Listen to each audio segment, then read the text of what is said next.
What we do here is go back.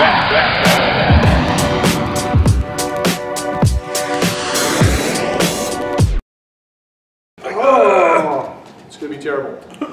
Ladies and gentlemen, hi. Welcome to Genrecon and to this panel. My name is Ian Tyson.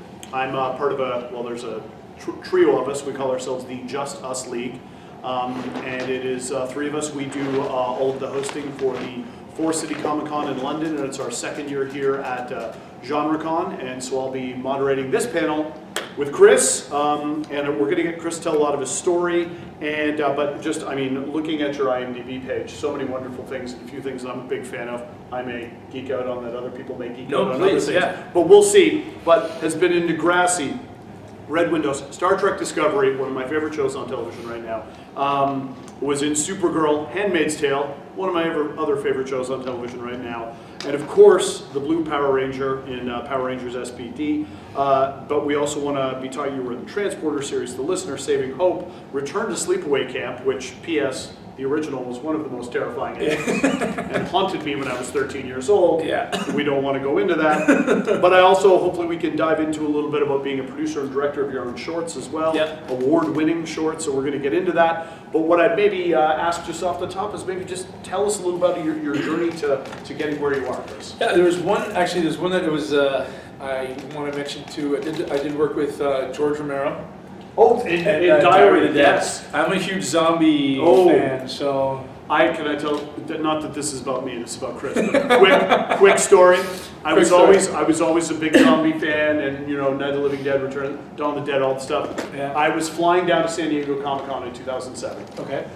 To go down there, and I'm on an Air Canada flight, Toronto to San Diego, in row 12, right behind first class. And I had never actually seen a picture of George A. Romero, but I had heard the descriptions of, you know, 6'8", long white hair, always wearing the photography vest, and glasses the size of windshields. Oh yeah. And I see this dude in first class, and I said to the flight attendant, I said, "Is that George A. Romero?" And she went, "Who the hell is George A. Romero?" And I went, "Night of the Living Dead, Dawn of the Dead, Day of the Dead." And she's like, "Hang on." And she goes, "Yeah, it says George Romero on the manifest." And I said, "Can I go get an autograph?" She said, "We can't do that. He's in first, but you could probably catch him at luggage." Yeah. Followed him down.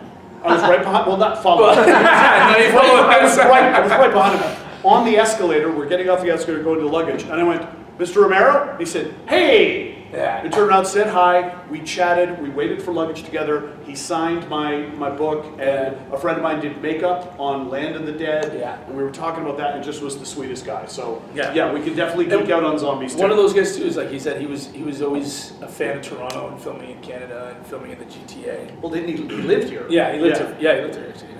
And exactly how you said, he was like, hey, he's quirky like that. Like Han said, he was always like, whatever, if it works, it works. But yeah, I mean, you know, we got a zombie lover here, obviously, Walking Dead. For sure. But yeah, he was the first one to kind of start the tone, like, and set the tone of zombies being zombies. Slow, dead. For sure. And that was the fear of, like, they're so slow, but are they going to get me? And then there was the whole Dawn of the Dead, where they started to run around, and Dawn of the Dead's terrifying. 28 Days and 28 Days Later. Yes. That was more disease than zombie, but it was basically the same kind of thing. Yeah, same kind of concept. Yeah, and he was just the sweetest. Yeah, I said, "Can I get an autograph?" And he said, "Oh, you want to avoid the lines of the con?" And he actually didn't know where his ride was, and I was going to give him a ride for a little while. Yeah. But then his ride came. Yeah. Sweetest guy, and I loved his signature. "Stay scared." Stay scared. George A. Romero was his autograph. Funny too. I love. We did before we shot the film. He brought all the actors in, like, one-on-one to his condo, and like would discuss the character that we were going to play and what he wanted from us and whatnot. And as soon as we walk in, it's like any scary director, he's got one of those like hairless cats. And it's almost, you almost think it's like, this is like an evil layer of like a caricature. And he's like petting it, and he's like, I'm like, all right, it's exactly how I pictured it. So was that that was early work for you? Yes, yeah. So going back to like the Degrassi's and all that stuff, when I first got into acting, I was 20 years old. I hadn't really thought about it. A friend of mine said, hey, you should try modeling first. And then I was like, okay. And I was doing a bunch of, back in the day, it would be like Bay Catalog and Zellers. It's not even around anymore, I don't think. Rocking some 90s overalls, one strapped down. Yeah, you know, the pajama things. And definitely. And I was on set and I was doing photo shoots, and then, you know, be standing there. And I think someone asked me today, how serious I am, or how close in comparison I am to Sky on Power Rangers. Yes. And Sky, I don't know if you've seen the show, he's very by the book, wakes up, he eats his, 3-meal breakfast and does his, sit-ups, and he's like by the book. Myself, Chris Violette, I'm like a jokester half the time. My friend Mike in the back can attest to that. Having your McFlurry. Having my McFlurry, it's going to be melted. You're committed to your health and wellness. And I am a healthy guy, but from January to February, it's bulk and eat whatever you want to stay warm and keep the winter blues away. I just live 365 days that way. So yeah. that's So there you go. That's the exactly, yeah. But no, I was on set doing a modeling shoot, and then I was just joking around and telling jokes and like being silly, and then one of my friends one of the photographers was like, dude, I can't take your photo if you're gonna be moving your mouth and telling jokes. You have to like stay still. And I was like, okay, and I would like say stuff for a minute, and then I would break into another joke. And he's like, just go get into commercials. And then I went and got a commercial agent and a film agent, and one thing led to another, and I started little spots like Degrassi and stuff. And then Power Rangers in 04 was kind of like the big lead. Which was again like a life-changing experience, which is to me as an actor, landing a job like Power Rangers as my first big role. And everyone in Toronto, and Jeff and these guys can attest to it too, Toronto, and this was before the internet, all right, like the internet was just coming out. Submitting a self-tape was like, you actually had to submit a self-tape. It wasn't like, okay, I emailed you the link and here you go. And now it's it's a lot easier for your own exposure, right? But back in the day, everybody in Toronto who was an actor knew about the Power Rangers audition, because after Saban sold it to Disney, the first 5 seasons it was the same cast, same storyline, and then in season 6 and 7 it was like new cast, new storyline, the whole thing. And I auditioned for Jeff's series Dino Thunder, got the sides, and it said on the breakdown, we'll be flying to New Zealand, you'll be living in New Zealand for a year. You get 3 months of hardcore karate training and onstage combat. And as an actor, you're like, this is like the job to book. And I was lucky and blessed enough that after that series, I didn't get the Dino Thunder, but auditioned for SPD, got SPD. And yeah, it was like, you went to New Zealand, the cast went on us, we became family right away. For the people you've never met before, you're like 12 hours a day beside each other in each other's faces. And it was just so happened that 4 of us were Canadian, 1 was from the U.S., and we bonded. We became like family, and it was interesting too because Greg, the director of Power Rangers, and I've said this to a few people as well. What I think separated SPD from a lot of the other Power Rangers is being in the fact that we were in space and we were living and working with aliens. Greg was a sculptor and a set builder in Hollywood. Like he'd worked on Indiana Jones, he worked on Jurassic Park. Like he did a lot of work with Spielberg. He was a Spielberg junkie. He went to his house. He's got like an Indiana Jones jacket that's from the set. He's got like dinosaur parts. And I was saying this to you too when we were talking earlier. When I went down to LA to visit him in 2009, we were able to sneak onto the Transformers set, and when they wrapped, and they were like throwing out a bunch of stuff. And at that time, him and I were trying to work out a TV series that we were going to create, and we were like, okay, let's take as much props as we possibly can. But it was interesting, and his work in all that previous years in Hollywood, he put a lot of his time and his own money into the series. And so that, like, when the alien prosthetics were prosthetics, he would glue on pieces of cheeks and eyebrows so that when the aliens moved, you could see that there was some facial recognition, some facial features. If you look at the Japan version of Doggy Kruger versus the North American version, it's a foam head versus and there was, guys controlling Doggy Kruger's mouth. One guy would control his eyes, so he could be like this, he could growl. One day it caught fire, which was interesting. But going to the point of the story is having booked that series, that moment, that time. Greg and I became friends. Then immediately afterwards, me being a joker on set, he cast me in the next movie that we did right after that. After Power Rangers in 04, him and I flew to New Orleans and did La Boo. I don't know if anyone's seen that online. It's a children's movie. So, FYI. But it's kind of like Greg was a huge fan of E.T. and all that kind of Gremlins and what's the other one with Chunk? Goonies. That's it. Yes. And so this was kind of like a new version of Goonies meets like E.T. There's a little creature, and I played the comedic relief of like a son of an oil tycoon who we just kind of keep fumbling over each other trying to lock this land down that we want to build an oil rig on. And it was because literally, like, you know, if I had booked Dino Thunder, I would have never met Greg. You know what I mean? A lot of times too in this business, and I don't know if anyone's thinking about acting or going into film or production, it's, you know, they always say, oh, things happen at the right time and at the right reason or whatnot. And I met Greg, and then on set of Power Rangers, like a couple months in, he was like, you know, you're not like Sky at all. Like, you're like a really big goofball. And I was like, yeah. I'm like, you know, I don't like to take life too serious. I like to have fun. He's like, okay, well, I want you to read this character, and I think you'd be perfect for the part. Went to New Orleans. We were there for Katrina, which was also pretty scary. Yeah. We had to get evacuated and whatnot, but yeah, but that friendship grew, and like you saw again, him putting a lot of his own money and time into a production, and this kind of segue into, you know, me starting a production company. You know, if you're thinking about doing it, or if you want to get into this business, and people always ask me these questions of, you know, I don't know why it took me so long to start writing scripts. You know, I was 24 when I did Power Rangers, and I think I shot my first movie when I was 36. So like that whole 10 years, you know, I was working, but I would book a movie and then, you know, I would take off and go travel for 2 months and not come back. And my agent was like, well, you just booked a movie and now you're you're off the grid for 3 months. Like, what's? Yeah. But to me, I was young and I was just like, woo, this is gonna be fun.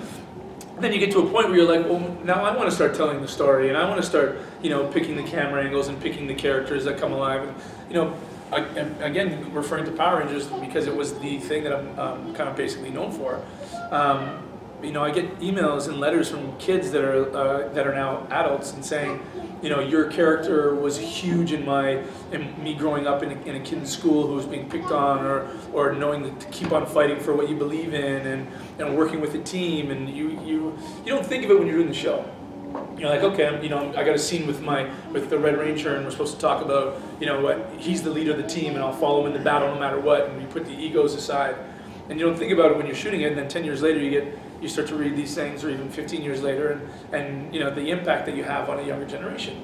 And I mean, growing up, I was a fan of some shows, and I've met a few of my heroes, but I still have a few more to meet. I was a huge fan of Fresh Prince. I don't know, oh, yeah. Right? Yeah. And the first, and one of the first episodes when Will's father leaves and comes back, sunk in with me because my parents were divorced and I never had a father growing up, kind of thing. But it was the whole series was like comedic and joking and laughing, and then you just stop and you get this one episode where like Will cries, and I remember sitting there watching that show, and I was like, and that was kind of like one of the shows that I saw that I was like, you know what, I kind of want to be an actor, and I was young enough to know, and I was like this was like I sat there. I remember after the show ended, I shut the TV off and I just sat there for like 15 minutes, like half in tears, going, holy shit! Like, what just happened? Yeah. Holy. That like what just happened, and how it started to make me realize what TV and acting could be possible to change someone's life watching it. Because I always looked at Will Smith as like this funny clown, and then all of a sudden it was like this huge serious episode, and I was like, that affected me.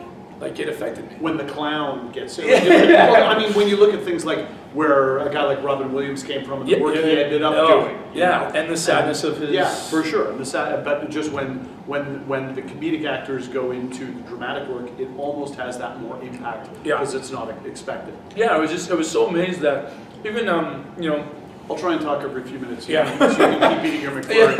I'll get a few words in so you can take a quick bite. And this is like an open discussion too, so feel free to ask questions if you guys want me to, you know, segue into something. I've got questions and stuff, but this is open for everybody in the room, so please fire away at any point, because we can go through your story. Yeah, I mean, Discovery and Handmaids. I know it was just one episode of Handmaids. Handmaids is funny. Like I did that one episode. I think I had a line too, and I think they cut it. But I did one episode where I'm putting the girl in the van. Oh. And everyone's like, dude, I hate you. You threw her, you sent her off to be hung. And I was like, I didn't know what I was doing. They said just take her to the van. I don't know what was going on. And I got a lot of and it's so funny how TV works like that. Like Discovery, you know, the character was supposed to be a voice from an intercom. And then last minute, CBS was like, no, we want to make a character. And I literally got a call at like 12 in the afternoon, 11 o'clock in the morning, saying, hey, can you, you know, we want to audition you, this, you know, and then we got to it was like 4 o'clock that day, so I jumped in. This is how the acting business works. And I got another story about Discovery that I'll tell you about season 2, and then we're going to bring my character back. But you literally, I got a call at like, you know, 11 a.m., and the audition was at 4 o'clock that night. So had I been out of town or up north or whatever it is, it's like you got to drop what you're doing. They want to see you in person.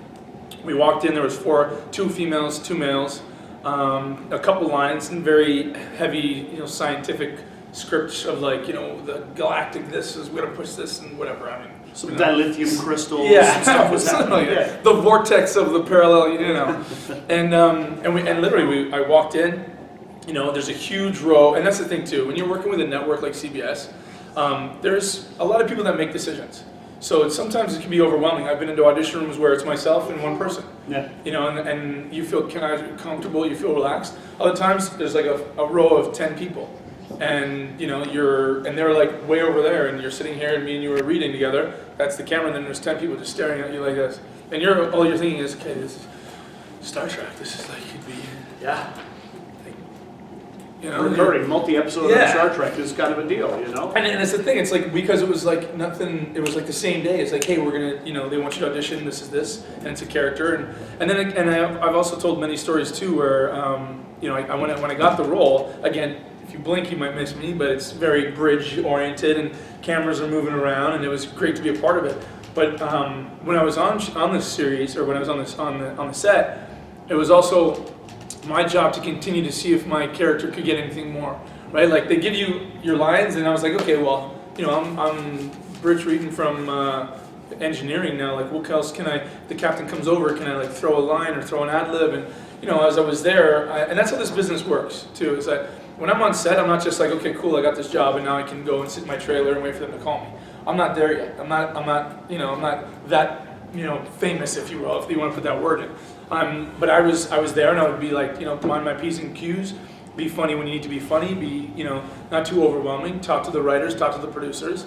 And there was a couple times where, I'd say to the writer, I'm like, the ship just took a couple hits. I'm like, I should say something about the core to the captain, and, maybe say that we're firing, and the core's at 100% or 80%, shields are still intact. And he's like, okay, yeah, and he'd write me in another line, but every time you kind of, you don't do this maliciously, but you're doing it just to build a bit of the character, but you're also giving yourself more screen time.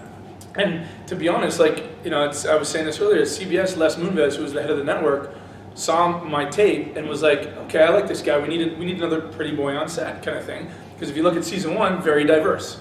There was, it was East Indian, Asian, American, alien, black, white. There was redhead, robot, right? And then there was this. Then when I thought about it, because this has usually been my downfall, is that I'm too like quarterback boy next door kind of thing, right? This one niche. I can go to an audition and I'll see 25 of myself.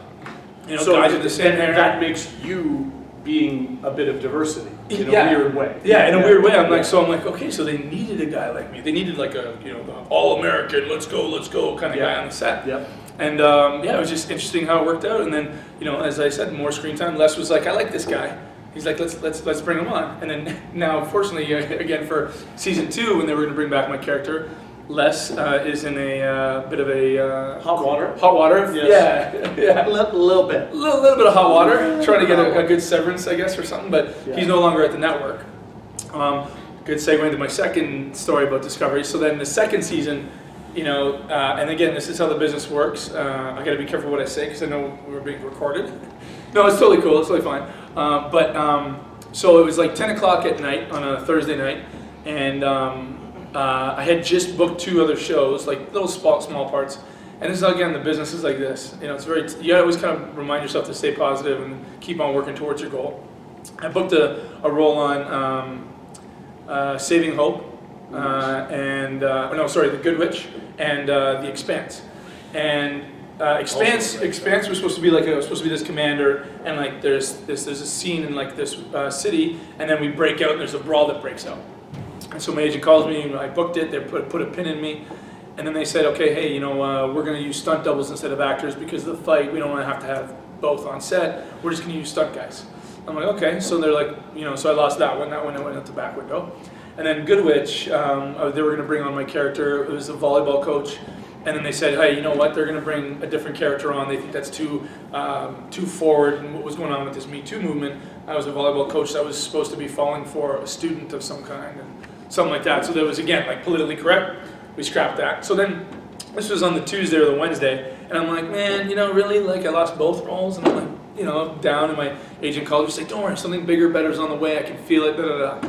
Next day, she's like, guess what, Star Trek wants to bring you back. I'm like, all right, I'm already on the show, you know, I probably have to read something, but it's fine. They're like, yeah, they want you to put a self-tape in. I'm like, okay, you know, humble, I'll self-tape as many times as you want, Star Trek. I get the call, this is the call at 10 p.m. at night. They need the tape by midnight. They want me to memorize 15 pages, right, to audition for this character. Be careful where you put this, by the way, because if this gets back to CBS, they'll be like, we're never bringing you back on the show. But this is just like for you. This is a personal story that I'm sharing with you guys. But and then this is like, you know, I went quite dark and directed, but just you're at the whim of people that you haven't even met, you know, and like you're jumping through hoops for 12 hours thinking that this could be a role that changes my life, which possibly could be. But yeah, it hits the character a little bit, so you just got to be strong. A lot of negativity, a lot of rejection, a lot of being said no to, you know. And half the time you don't even hear about it. It's like you audition, and then one of your friends will be like, "Did you get that part?" You're like, "Don't ask me, man." Like when I know, you'll know. Exactly. So that was really the impetus for you for starting to produce and direct some of your own stuff. Like I know, for those of you who don't know, 2 shorts, one that was nominated at the LA Film Awards, and one that was won at Barcelona. Yeah, there was, so one of them was my passion is that I was talking to this friend of mine on set, and he was telling me the story, and I'm Polish, I'm half Polish, half French, Violette, obviously, and he's Russian. He was talking to me about this Polish butter that he used to eat, but he's like this really interesting looking Russian guy, and his accent and the way he was describing this butter, he was like, oh, it's the best butter, Chris, I tell you, it is crazy. And I was like, man, I'd like to do a movie with you talking about this butter, but give it a twist, right? And all of a sudden I was thinking like Eastern Promises, right? Like how crazy was Eastern Promises? And it's crazy, we ended up getting the movie together. Had my other buddy, Taylor Price, great actor, he was in it as well as like a detective. And it was funny to see like, it's unbelievable how much work goes into the smallest amount of filmmaking. And don't get me wrong, there's the media now, which is YouTube and everything like that, and you can grab your cell phone. And I think I've said this to everybody here today. Tom Hanks said it best. He's like, filmmaking is being able to use the technology that's available to you in your time and make the best movie possible or best story possible, right? And this is going back to like, you know, back in the day. But nowadays with YouTube and whatever you want to do, you can hold your phone out and make movies all day long. But I was trying to make something that was like, you know, like if you watch The Handmaid's Tale, I was working on it yesterday and I was watching the DP's work, because I do some stand-in once in a while with these guys that I respect and I want to be mentored by. And you watch these guys light a scene, and you ever see when it goes back into like a dream sequence or when they go into a flashback, you're like even just like last night I'm getting chills, and I was like watching some of the scenes, and there's just like this blue kind of gray tone that he sends to it, that you literally, when you're watching it, you feel cold. Like I was standing there like this, and then I was watching the take, and I was like, all of a sudden I was like, and I'm like, why am I hugging myself all of a sudden? I'm like, wow, like this is what the brains of a director of photography. Director of photography, for those who don't know, is the person who controls the lights and makes the tone of I guess the emotion come through just the image. And the director obviously puts the camera in the right places. But yeah, like that to me, after his story about this butter, I did it, and we ended up shooting this movie. It was a lot of like jumping through hoops. And this is the thing too, is that I finished this movie, and I want to show it, I want to put it out there. But for 3 hours of the day, he had an audition, right? And he was doing me a favor. I said, hey, I'm not a millionaire yet, I can't pay people to be on my, I pay the camera guy, I pay the sound guy, actors, you get stuff for your reel, you know what I mean? He was gone for 3 hours. And so 3 hours left me with no time to cover his coverage of him, the main character in the story. So I'm left with, and I'm amazed that I'm humbled that I won a couple awards, but I'm watching it and I'm thinking to myself, that's not what I wanted, that's not what I wanted, that's not what I wanted, I wanted it like this, I wanted it like this. But then I think to myself, well, what are the audience going to think? They're going to be like, why is it one angle? Like, what was he thinking? And I almost want to put a disclaimer, be like, he was gone for 3 hours, blink, blink. He was gone for 3 hours, blink, blink. I didn't want to shoot it like, but in the world of filmmaking, you know, like, I think it's Spielberg that says it. He's like, I'll never be finished editing. He's like, you could watch a film and shoot your film, and I've done it where you can re-edit and re-edit and re-edit, and it's like split-second things of like, you know, if we're in a shot where I'm putting my phone down, do I want to cut before the phone reaches the table, or let's try it when it reaches the table and I put my, like, there's so many split seconds of a film nuances, that can that can change it. So I was humbled to win an award, but but you live and you learn. And from the next movie after that, there was a lot. Again, something always goes wrong on the set. The third movie I did was Forever and Always. And this was for a 48-hour film challenge. And if you want to test yourself as being a creator, enter these film festivals. They're a lot of fun. They have like 24-hour, 48-hour. Anyone can do them. You don't have to be a union or anything. But you get your team, you get your friends. They give you a genre, they give you a prop, and they give you a character. So everybody has to use these same characters, props, or not necessarily prop, but some kind of like, you have the rules of what you have to do. And it's fun to see what people, given the same topic or same genre, can come up with. We had to use a beach towel, and I had to use the line, do you even know how that works? And it's just one of those lines they just throw in there, right? And the team that we worked with was really great. 48 hours, we got it done. I didn't sleep for 48 hours, pretty much, because I was writing, directing, and I edited it as well. So we didn't sleep, but then we took what we shot. It's a short, so how long? 6, 7 minutes. Okay. Yeah. If you ever shoot a short, this is also a good thing to know. Keep it between 10 and less than 10, because usually what they'll do is they'll show your short before feature films at festivals.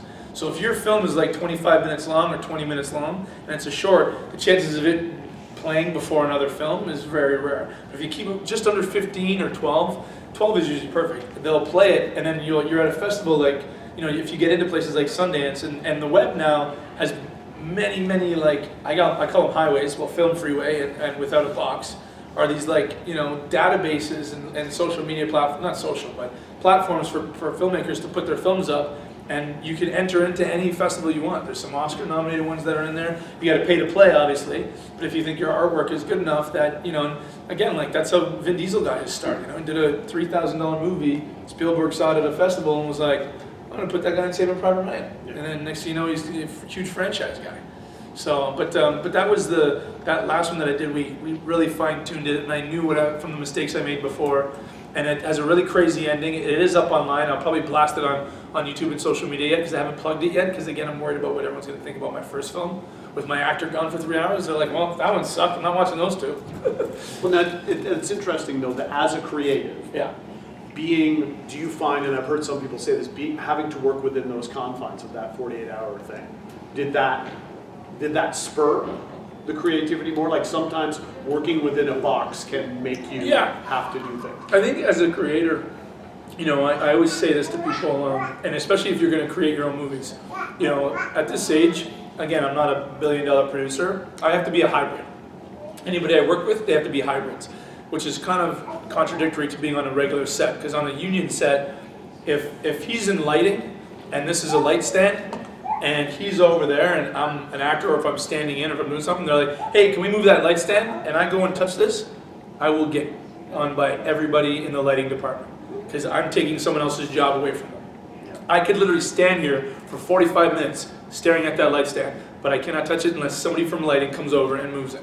I did that once as a, was raised like, hey, help hold doors, carry bags, whatever it is. And I was like, yeah, let me help out. And they're like, what? And I'm like, what do I do? They're like, that's not your job. And I'm like, I thought we were all trying to go towards the same goal of, getting this as many shots as possible. Not on a unionized set. There's people, you don't step on anyone's toes on the set, but mind you, my set, and it's like, the guy who does the lighting is the guy who's holding the boom, is the guy who's doing the props. I need hybrids because, one, you're shooting a short, you want maybe 10 people as possible, because a lot of people are like, wow, am I getting paid? And it's very tough to find people to work for free that just want to create, and that's one of the things too, like, working in, and like you said, like working in the box, we would sit down and we'd brainstorm, and there's no room for egos, no room for you to be sulky and stuff, because one of the Red Windows, when I first did it, one of the producers got upset because his name wasn't on the clacker, right? And I'm like, dude, your name doesn't even go on the clacker. He's like, well, how are they going to know I'm producing it? I'm like, well, in the credits, dude, it says producer. Nobody sees the clacker. Yeah, nobody sees the clacker, but to him, his ego was everybody on set was looking at that clacker and it said director and DP.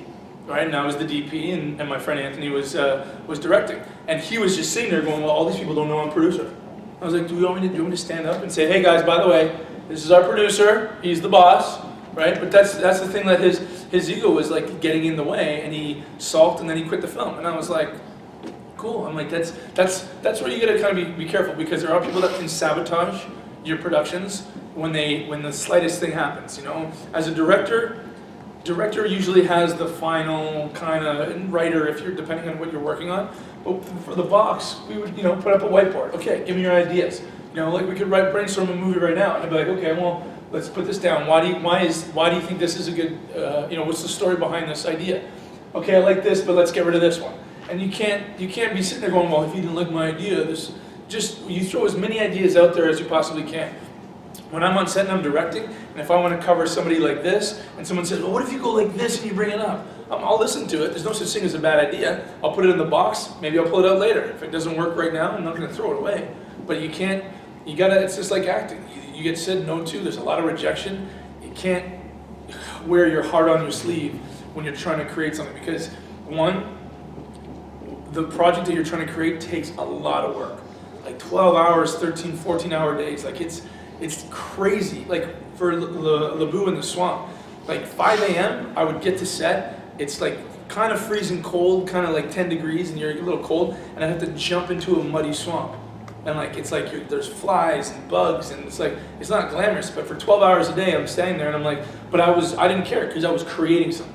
This was my character. But you can't be sitting there like, oh, okay, so where's my trailer? I want to be hot, and give me this, and give me my Starbucks. And for someone who's up and coming, who hasn't made it yet, the ego's got to be the first thing out the door. You know what I mean? I'm not better than anybody. I never will be better than anybody. I was raised very proper, and that's the thing in this business. You can't, even when you're directing, I don't say to somebody that their idea is stupid. I say explain. Let's elaborate. I mean, like Bird Box, right? Someone said, hey, what about this idea where everyone can't look at stuff, but the stuff they're looking at isn't really anything besides this like wind breeze that is evil? Someone's probably going, what the heck? You know what? I like it. Let's do it. Like Jeff just told me there's a horror movie out right now. Is she okay? I heard a thump. There's a horror movie out right now it's called Slacks, and it's about a pair of jeans that's killing people. Is this true? Someone said, is it? Yeah, but I'm like, I'm gonna have to go IMDb this, but it's apparently a pair of jeans that's going to kill somebody.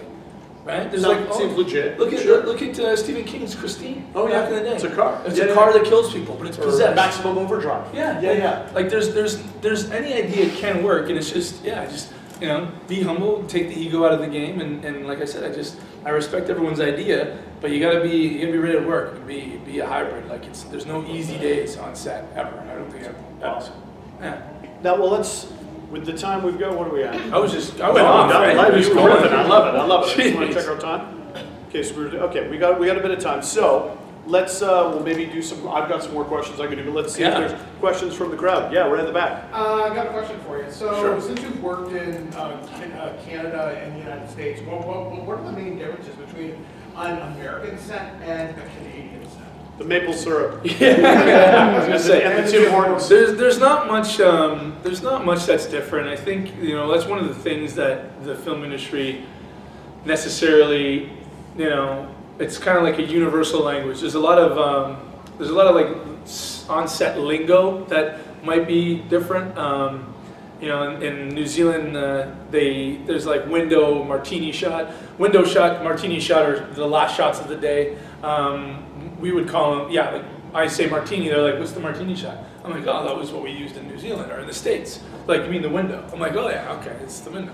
Other than that, besides food on set, it's very different, from BC to Toronto. The catering's very different, the unions are very different as well. But yeah, it's pretty similar. I mean, I've worked with American productions up in Canada. They're always like, man, it's cold up here. I'm like, dude, Minnesota is part of the States. It's like South Canada. Yeah. Or I've worked with guys that are from the UK here. And most of them just talk about the food or like beverages, or because everything else is the same. I think you go to one set, it's like the lights, the electricians, the producers, the directors, they have the screens. But yeah, like when I was first in New Zealand, I remember I went to Subway and I asked for mayonnaise on my sub, and New Zealand it wasn't like mayonnaise that we're used to. It was like watery, kind of like salad dressing. So I was like excited to eat this sub, and I just was like, and I was like in my head I'm going, that's not mayonnaise. And then he's like, here you go, mate. And I'm like, all right, so that's one thing that's different filming here. I'm not going to Subway anymore. But yeah, to answer that, yeah, it's pretty similar, just food-wise mainly, I think, yeah. Pretty much it. Other questions, anybody? Yeah, sure, go ahead. When something doesn't go your way, like you didn't get a part or something went wrong, what is your main motivator? Like, is there something that motivates you to keep My mother and my 2 sisters. Yeah, I think most people have heard me talk about this before, but I'm very ambitious. Again, when I was 24 to 34, I was lazy.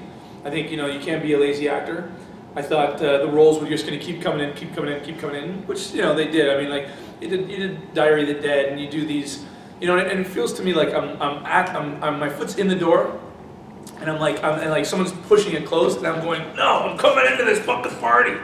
And then eventually I'm going to be like, why I started writing and producing, because I'm just going to kick that door down. I think once you're bankable, once people see that, you have something, and again, I talk to myself every day, literally, like, we're kind of crazy. I'm a Gemini too, which is a split personality. Shut up, who said that? But I'm like, but it's literally, Netflix, the database they have, Amazon, the database they have. If I can't write something and get it to someone or in someone's hand, I'm not doing a hard enough job, and that's the thing, like, to me, I've been in sales, I took jobs. I remember I was working with a friend of mine, and we were in this cubicle, and it was like, 8 to 6 every day, and I'm making 70 calls a day, and it was sales, and he's like, you guys work for me. He's like, everyone look at me. And I was like, he came into the bullpen, what they call it. He's like, don't forget, you work for me. And I was like, and it just dawned on me, I was like, you know what, no matter how hard I work, I'm always going to be making less than him. I'm always going to be under his thumb. And in this film business, one of the things is that if you don't like to work for anybody, that's why, entrepreneurship right now, everybody wants to create something. And we live in that time. You can create a job more than you can go and look for a job, I think. And to me, that was like, you know what, I don't want that negativity of him, being so firecracker. He's like a little sociopath, a little bit, drinking. And I was like, you know what, I can't have that in my life. And being in this business, you can go 0 to a millionaire or 0 to 100 real quick, like Drake says, I think. And you can have that success in a year. And I think that's one of the things is that my mother, I've been really close to her growing up. She has MS. She's been battling it for a long time. And I'm really close to my family. And when I don't get a role, yeah, it sucks. Like that Star Trek limbo that I went through, I went dark for like a month. I hated everything. I hated everyone. I didn't want to talk to anybody. I was like, when's my time? When's my time? And you start to think like, okay, this is part of the business. I chose to be in this business. And if you ask a lot of people, everybody wants to be an actor because they want to be famous. Jim Carrey, one of my idols, he talks about, he's like, wait till you get there and it's not what you want. And it's funny, I was in LA and I was talking to a lady at AFM, the American Film Market. It's where a lot of people go to sell films. And I was like, she's like, well, what do you want out of this business? And I said, well, I'm humble and I'm being gracious. And I was like, I want to be successful enough to be able to take care of my family, make cool movies, work with my friends, take care of my mom, take care of my family. She's like, well, that's very selfish. And I was like, what do you mean? I'm like, I just want to, she's like, why do you limit yourself? She's like, the evils of the world, like the corporations, the bankers, the gas money people, there's a lot of people that are billionaires that are causing more good or more bad on the planet than good. She's like, why don't you want to be a billionaire film producer or a billionaire J.K. Rowling and like help change the world? She's like, go for that. And eventually I was like, okay, well, I guess I got to be more cocky. All right, well, I want to be better than Scorsese. I want to be better than Spielberg. And she's like, that's it. Keep sending yourself that message. And I was like, it's weird, but sometimes, you have to kind of, as much as you don't want to be an egotistical actor, I have to walk around in my own head thinking that I'm better than everybody else. Because if I think to myself, well, why don't they like me? Why don't they do that? I have to keep getting up in the morning going, people want your money, people want your script, people want your stories, people want you to direct shit, people want you. And you have to keep telling yourself, because otherwise, if I, take that Star Trek, audition, I'm like, well, I guess I can't act and I suck and Hallmark won't hire me because I don't have the good hairline and yada yada yada. It's gonna you start that slow spiral and it's tough to get back out of it. Man, January, February, this is like year of depression month. I came out of the gate on 2019 going, all right, it's gonna be a good year. First 2 weeks of the year I was sick and I was like eating fast food every day. I had no motivation. It's because I wasn't surrounding myself with I hadn't worked in a while. I wasn't hanging around with creative people. But as soon as I got on set and I was working a bit, and it's like, all right, everyone's moving, all these moving parts, and everyone's excited about what they're creating, and then it kind of gives you just a little bit of a spark, right? It's like recharging your battery. But yeah, it's the 3 women I love in my life, my 2 sisters and my mother. And The only reason, just to be able to secure and make sure that my family's protected and secured. That's it. It's what fills your cup, right? Yeah, like everyone has a reason why, you know, and like the only reason for me is like, don't get me wrong, I love film. I want to make really cool movies. I am going to make really cool movies. Like I love Cameron Crowe and his like Jerry Maguire. I was telling you, like, you know, when I saw that movie, I was like, man, I'm like laughing through the movie, and then at the end he's like, Jerry Maguire, my Emperor Kwame, and I'm sitting there crying, and I'm like, I'm crying, man. It's a great movie, and it's like, but those movies I watch them again. They bring me back to a time in my life when things were simpler, the world was smaller, it wasn't so driven by social media and all this. It was, you know, anything. Like even watching the Goonies, it brings me back to a time where I'm like, man, I remember when we used to play outside. You know, we had bicycles, we went and called on one another, and like, you know, just changed now, and it's kind of, you know, getting old. I'm not old, but I'm getting there, and it's like you start to remember that, and yeah, just, you know, I want to tell great stories like that so that when somebody watches a film that I've created or directed, I can, you know, transport them back to a time that makes them feel good, fills their heart, you know. Well, that's the thing you need. I mean, it's my actual gig when I'm not doing nerd stuff like this is I actually work as a motivational speaker and speak at schools and businesses and stuff. Nice. One of my buddies in the industry, he just reminded me of something he said. One of his things, and I think you like, is he said if your why is strong enough, your how will follow. Yeah, exactly. So if you've got the thing that fills you up, you'll find your path afterwards. Yeah. So did you have one at the back there? Yeah. Oh, I did. I was just wondering, what are some of the big, you've done a lot of work as an actor and are moving into more production team kind of work. What are some of the biggest changes you've had to make in your attitude and your work to make that transition? I think one of the hardest things as an actor and as a writer, as a producer, or director, is you have to be self-discipline and self-motivation. You know, everything is to each their own, right? You know, to me, I can't go more than 3 days without being in the gym. The gym is like my meditation. I get up at 5:30 in the morning or 7 a.m. depending on how depressed I am. But I'll get in that gym and I'll spend like 2 hours in the gym. If I'm pissed off, I'll go and hit the punching bag. And I'm dead serious because otherwise I'm walking around going. But I'm in the gym. It gets my endorphins going, gets my blood pumping. And then the key too is you know, get outside. I try and write, and I write some stuff. I have like, in my studio, I have like whiteboards set up everywhere. And that's the thing too. If you're an idea man, it's great, write down. Because everyone's like, oh, I got an idea. Okay, cool, where is it? Oh, it's in my head. So you want me to write your stuff down for you, right? Like, and I have whiteboards, and like literally my whiteboards will say something like, pizza sauce extract. And I'm like, what the heck does that mean? And it's like some thought that came to me randomly in a bed, but again, like when I try and sit there and I try and I'm inside and I don't see too much outside, I'm trying to write, I get my laptop, I go outside, I sit in the library and I people watch, and when I'm out, that's when you start to see life and it's easier to write. You know, very rare that I have a producing partner that she can sit and just be like, blah, blah, blah, blah, blah. I'm like, to do one page, but once it starts to go, it starts to flow, and then you can run out like 10, 20 pages in a day, right? I think that's the thing, is like self-discipline, self-motivation. Like no one's gonna do it for you, especially in this business. No one's gonna give you a free handout. Like I mean, there are some cases, you know, but I mean, you know, like for example, Crazy Rich Asians, Alan Goulding, right? You know, he was a talk show host in Britain for a while, and the one guy who was producing Crazy Rich Asians was like, I want you to audition. Now he's auditioned, that movie was a blockbuster, he's bankable. Now every script he reads from after that will be a leading role in a Hollywood movie, right? That to me is like luck of the stars, but hey, to each their own. He was never wanting to be an actor, but he was in and around it, right? That stuff, when someone's not gonna knock on my door and go, hey, are you Chris Violette from Power Rangers? Oh, well, I got the franchise for you. But hey, I wish for that, but I mean, ideally it's gonna come from you. Like you gotta hustle, especially now with like Amazon and Netflix, and everybody wants to be a media viral video kind of thing.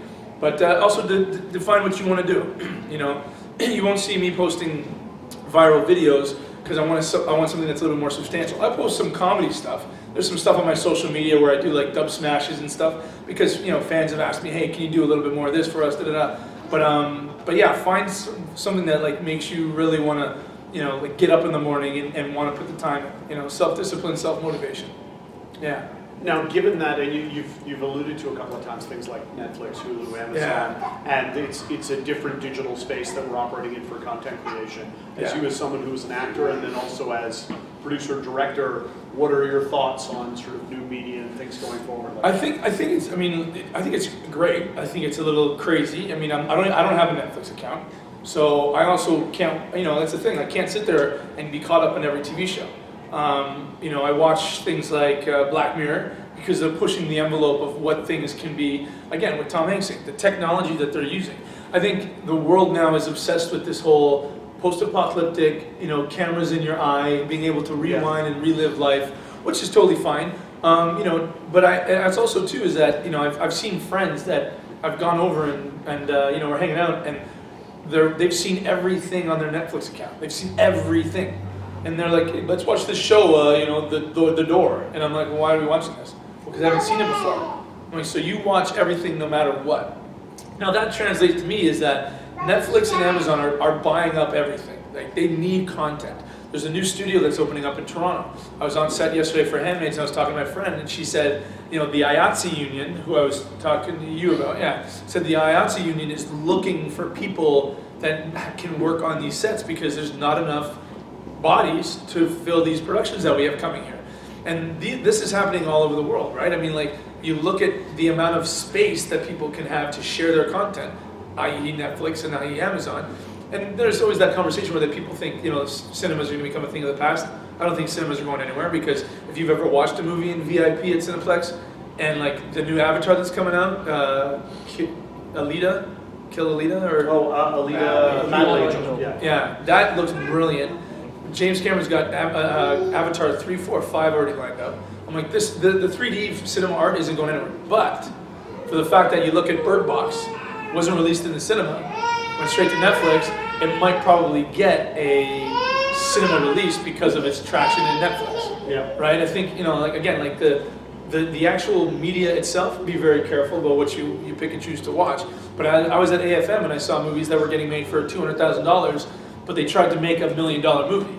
And I'm like, you're giving $200,000, don't make $1 million movie because then it's going to look like a $200,000 movie.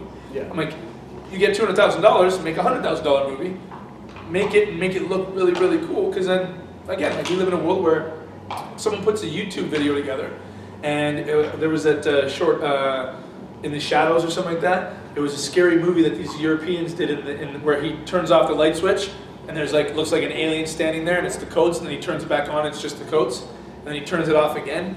Someone saw it, it got 1 million, 2 million, 3 million, 4 million hits, and there's people watching YouTube. Like, again, for anybody who's an aspiring filmmaker, there's people that are paid to watch videos, and if they're gonna go viral and what their traction is, they'll get contacted and they'll be like, hey, we wanna option your short film into a feature. You know, that's another avenue that I'm trying to look at, right? I can take 10 grand, shoot a short, this one post-apocalyptic one that I'm working on right now that I'm trying to shoot up at my cottage in the dead of winter. Hopefully get that done and do it well enough where I can put it out there, and then someone says, hey, we want to turn this into a feature. Like, cool, great. Well, then that foot gets further into the door, right? Because then it becomes bankable. Is it something that with a short, and especially if it's a short that you want to then upscale into a feature? I know I've seen on YouTube and some other things that there's some of these content creators and young directors that their short is a trailer that has never been shot. Yeah. A trailer for a movie that never happened. Yeah. So all they did was pick, these are the shots from a movie that never happened that we want. There was one just in sort of nerd world. There's one, if you ever want to look at it, it's called Grayson. Okay. This guy in California who shot a Robin as an adult, Batman dies, and he wants to avenge him. All he did is a 5-minute film that's a trailer for a movie that never happened. But you watch that 5-minute film and you go, yeah, I want to see that movie. Like, I would like to see that movie, and that's how he's marketing his stuff. And there's festivals out there that, like, you know, when you go on the Film Freeway without a box, when you classify your film, it can say short, action, drama, and there's a section for trailer.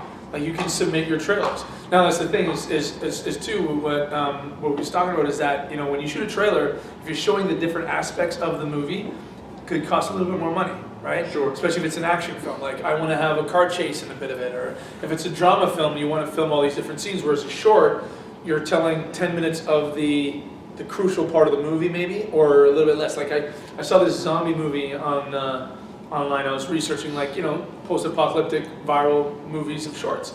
And the movie starts, again, no budget, but it starts with the sound of a car crash, right? The sound of the car crash. And then the film wakes up and they're all kind of dizzy and they're in this car that's already, you know, crashed into this tree. And his wife isn't automatically a zombie. And there's a baby in the back seat.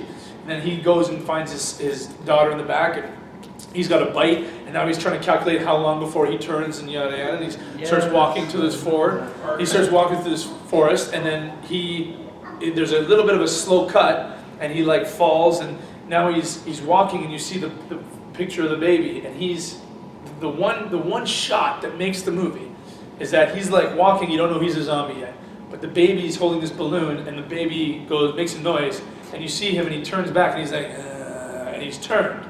But in front of him is a stick that's holding a bunch of guts that's keeping him moving forward, right? But the only thing, that one shot where you're like, this baby, this innocent creature's by herself with his dad, but you don't see him turn, you just see him, this little side angle of his eyes all glazed over, and he's like dead. And then eventually, you know, he gets shot and they find the baby, but that whole sequence was like a 7-minute film that took maybe $200 to film. You know, you get a car that's busted up, put it against a tree, splatter some corn syrup blood. You're walking, you're a zombie, and you know, you're just watching, but already you start to feel for this guy because he's dead. He doesn't know what's happened to his daughter, but she eventually gets saved. You know, it's interesting. It makes it more of a, like, sort of a golden era for if you want to create stuff. Yeah. So many avenues, so many opportunities to create. Yeah, and that's the thing. It's just it's an interesting ballpark we live in, but you know, media is one way to do it, and I think, you know, again, use what's available to you. You know, I'm shooting a film at my cottage because I have a cottage, right? I can't shoot it if I had places and I had friends that said, hey, use my, like, I'm dying to see if anyone has like a Bay Street office I could use and just go in there, because that would give me a bunch of options to shoot a bunch of films that I want to do. But if I can use things for free, otherwise it's like permits and then police, and then you got to have this, you got to have that.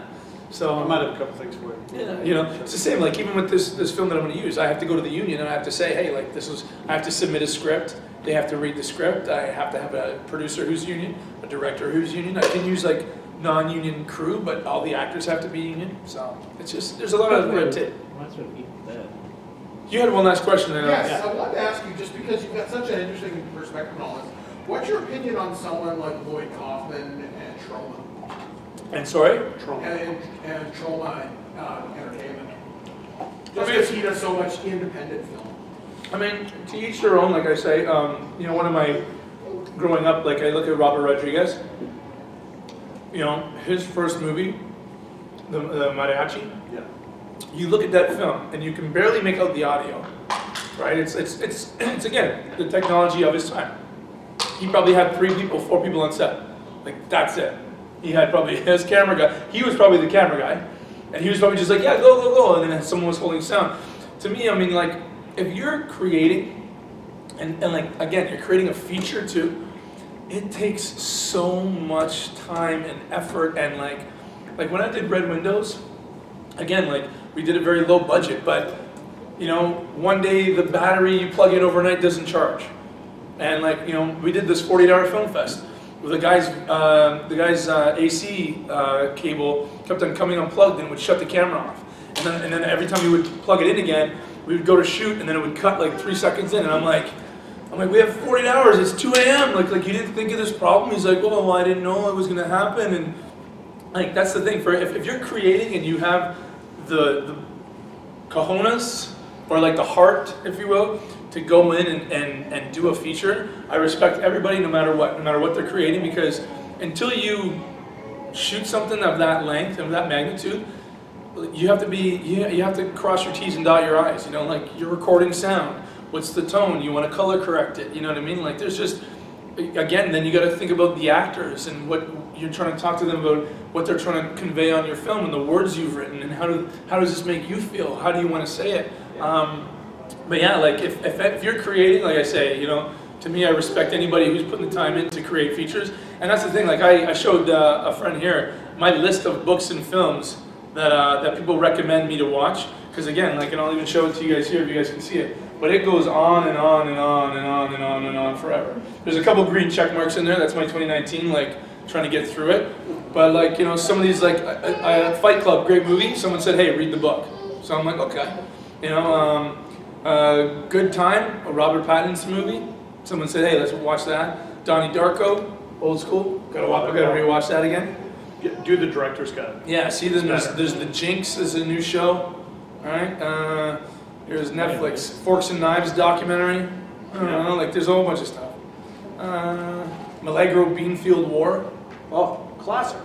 Great movie. Yeah, that's from back in my days. Yeah, see, so like there's just all the, but see, that's again, like that. That's a Redford movie. That's stuff that I will watch, and somehow if I'm, I watch like a movie, I'm watching it to, I can sit back and relax. Some friends of mine don't like that I watch some movies together, because I'm like, oh, did you see that? Did you see it? And I'm like, okay, I forget, I gotta be actor and be audience member instead of trying to rip everything apart. But yeah, like anything is inspiration, like I watch old movies, I watch new movies, I can't take away from anything that's, any piece of creation. There's a great book that I read called Steal Like an Artist, and it just talks about how artists all steal from one another, and if you're not being stole from, it's, it's almost like a compliment. Add to your list, look up on YouTube, somebody recut a whole bunch of scenes from Fight Club and digitally removed Brad Pitt. Oh, really? It makes it wild. Fight Club YouTube. I can't, yeah, just YouTube, but it's where Brad Pitt's just edited out. Like they just digitally removed him, so it's literally just Ed Norton talking to himself. Oh wow! That's and cool. like him fighting himself with Brad not there. It's That's crazy. It gives you a whole lot, because that's what's But really it's funny though, because when you watch happening. Fight Club again, I sit there and I'm like, Brad Pitt's not there. Like, and I'm trying to Yeah, think, but like, they really take him out. especially with this is insane. yeah, that's cool. See, It's that's cool. that's That's interesting. that kind of stuff is interesting. That's Well, interesting. We probably have to give up the room for another panel coming in.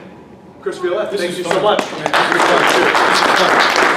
This is fun. Thank you all for sitting in. All right, are you over for us?